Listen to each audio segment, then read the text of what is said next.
الحمد لله رب العالمين والعاقبة للمتقين والصلاة والسلام على رسوله الكريم أما بعد فأعوذ بالله من الشيطان الرجيم بسم الله الرحمن الرحيم وقال الله تعالى في القرآن المجيد الذين يلحدون في أسمائه وقال الله تعالی فی مقام آخر ام خلقوا من غیر شیء ام هم الخالقون۔ حضرات ذی وقار، آج کے اس دور کے اندر جو دور انتہائی فتنوں کا دور ہے، ان میں سے ایک سب سے بڑا اور بدترین فتنہ الحاد کا فتنہ ہے۔ حضرات ذی وقار، الحاد کہتے کسے ہیں یہ جاننا ضروری ہے۔ حضرات، الحاد کا لغوی معنی کسی ارادے سے ہٹ جانا اور اس سے مائل ہو جانے کو کہتے ہیں۔ حضرات ذی وقار، اس الحاد کا اصطلاحی تعریف اللہ رب العزت کے وجود کا انکار کرنا ہے۔ حضرات، ملحد کن لوگوں کو کہتے ہیں؟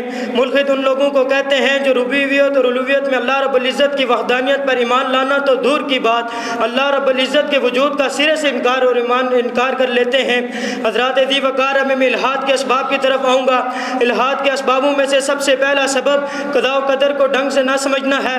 حضرات ذی وقار، الحاد کے اسبابوں میں سے دوسرا سبب لا یعنی سوالوں کا سوچنا اور ان کا سوالات کرنا ہے۔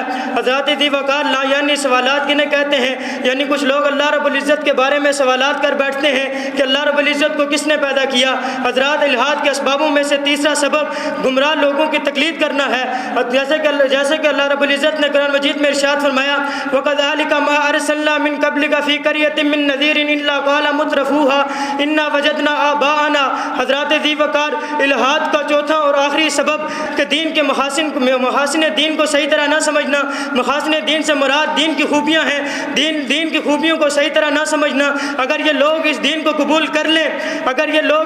قبول کر لیں تو یہ دین ان کے لیے ہر فکر و نظریے کے مقابلے میں کافی ہوگا۔ پھر بات اسی شعر کی جاتی ہے العیش فی البیداء یقتلوها الظماء والماء فوق ظہورها محمول۔ حضرات ذی وقار، اب میں الحاد کے علاج کی طرف چلتا ہوں۔ الحاد کے علاجوں میں سے سب سے پہلا علاج دین کا مطالعہ اور اس میں ڈٹ جانا ہے، جیسا کہ اللہ رب العزت نے قرآن مجید میں ارشاد فرمایا وَمَن يَعْتَصِم بِاللَّهِ فَقَدْ هُدِيَ إِلَىٰ صِرَاطٍ مُسْتَقِيمٍ۔ اسی کے بارے میں رسول اللہ صلی اللہ علیہ وسلم نے ارشاد فرمایا کہ میں آپ امت کے درمیان ایسی دو چیزیں چھوڑ کے جا رہا ہوں جو انسان ان دو چیزوں پر ڈٹ گیا، قائم ہو گیا، وہ انسان ہرگز گمراہ نہیں ہو سکتا۔ وہ دو چیزیں کتاب و سنت ہیں۔ حضرات ذی وقار، دوسرا الحاد کا علاج غیر ممالک میں جانے والے مسلمانوں کا خیال رکھنا ہے، انہیں سمجھانا ہے کہ کون سا سفر حلال اور کون سا سفر حرام ہے، کون سا سفر جائز اور کون سا سفر ناجائز ہے۔ حضرات ذی وقار، الحاد کا تیسرا اور بڑا اور آخری علاج یہ ہے کہ اللہ رب العزت کی صفات سیرت نبی صلی اللہ علیہ وسلم کا مطالعہ اور دین کی خوبیوں میں غور و فکر کر کے ایمان کا ذائقے کی مٹھاس چکھنے کی کوشش کرنا۔